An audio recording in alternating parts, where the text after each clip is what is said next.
எல்லாருக்கும் வணக்கங்க. இதில் கொடுத்துருக்க பொடி வெரைட்டிஸ் எல்லாமே நாங்கள் வீட்லேயே சுத்தமான முறையில் தயாரிக்கிறோங்க. வேணுங்கிறவங்க இந்த நம்பரில் எங்களை காண்டாக்ட் பண்ணுங்கள். தேங்க்யூ. வெல்கம் டு சரசு சமையல். இன்றைக்கி நம்ம ஹெல்த்தியான வெல்லம் போட்ட ஒரு ஸ்வீட் தாங்க செய்ய போகிறோம். உக்காரை ரெசிப்பிங்க. இந்த உக்காரை ரெசிபி செஞ்சு ஆற வச்சு பீசஸ் போடுறதுக்கு அருமையாக வருங்க. குட்டீஸ் ரொம்பவே விரும்பி சாப்பிடுவாங்க. வாங்க வீடியோக்குள்ளே போகலாம். இது எப்படி செய்கிறது பார்க்கலாம். நம்ம இன்றைக்கி செய்ய போகிற உக்காரை ரெசிபிக்கு தேவையான பொருட்கள் பார்த்துடலாங்க. பச்சைக்கடலை பருப்பு நான் 1 டம்ளருங்க. 1 டம்ளர் இந்த டம்ளரில் மட்டமாக எடுத்திருக்கேங்க. அதாவது தலை தடவைன்னு சொல்லுவோம் இல்லைங்களா, அந்த அளவுக்கு எடுத்திருக்கேன். அதுக்கு வந்து 3/4 டம்ளர் அளவுக்கு நுணுக்கின வெல்லம் இந்த மாதிரி எடுத்திருக்கேங்க. தேங்காய் துருவல் தேவைக்கு எடுத்துக்கலாம். ஏலக்காய் 2 நுணுக்கி எடுத்துக்கலாங்க. முந்திரி தேவைக்கு போட்டுக்கலாம்.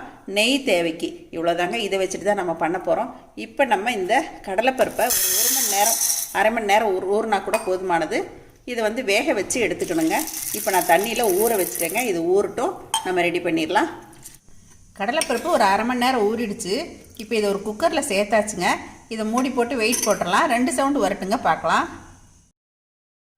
இப்போ அரை மணி நேரம் ஊற வச்ச கடலைப்பருப்பு 2 சவுண்டு விட்டு எடுத்துருக்கேங்க. இப்போ கடலைப்பருப்பில் இருந்து தண்ணியெல்லாம் நல்லா வடிச்சாச்சுங்க. இதில் மத்திலேயே நல்லா கடைஞ்சிக்கலாங்க. நீங்கள் மிக்சியில் ஒரு சுற்றுறதா இருந்தாலும் சரி, கொஞ்சம் நல்லா இதை மசிச்சுக்கணுங்க.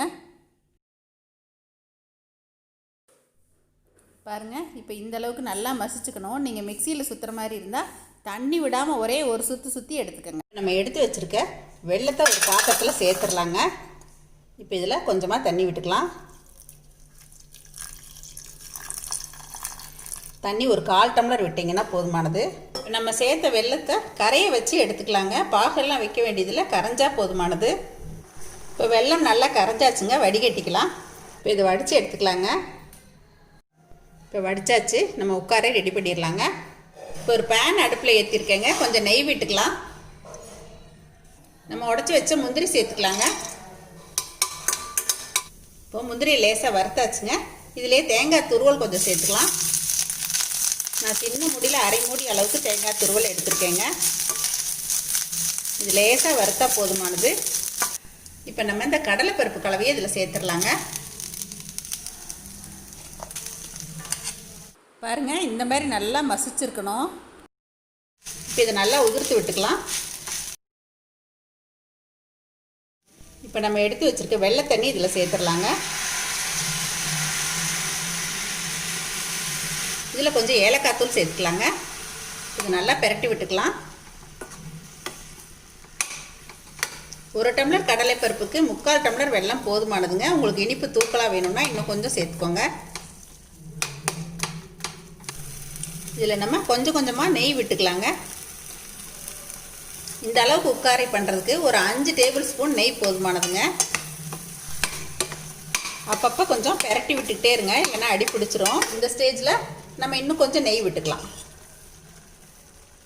இன்னும் கொஞ்சம் கெட்டியாக வர்ற வரைக்கும் அடுப்பை குறைச்சே வச்சு கிளறணுங்க. இப்போ பாருங்கள், இந்த அளவுக்கு நல்லா கெட்டிப்பட்டு வந்துடுச்சு. கொஞ்சம் கூட இந்த பேனில் ஒட்டவே இல்லை. இப்போ ஒரே 1 டீஸ்பூன் அளவுக்கு நெய் விட்டுக்கலாங்க. அவ்வளோதாங்க, நம்மளோட உக்காரை ரெடி. ஆஃப் பண்ணிடலாங்க.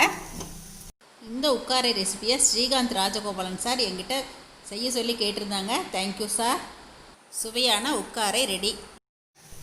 இப்போது நான் வந்து இந்த அளவுக்கு மத்திலேயே மசிச்சு எடுத்துக்கிட்டேங்க. நீங்கள் வந்து மிக்சியில் ஒரு சுற்றிக்கிட்டாலும் சரி. ரொம்ப பருப்பும் இருக்கக்கூடாது, கொஞ்சம் அரைப்பட்டுருக்கணும். அதனால் நீங்கள் வந்து மிக்சியில் கூட ஒரு சுற்றிக்கலாம்.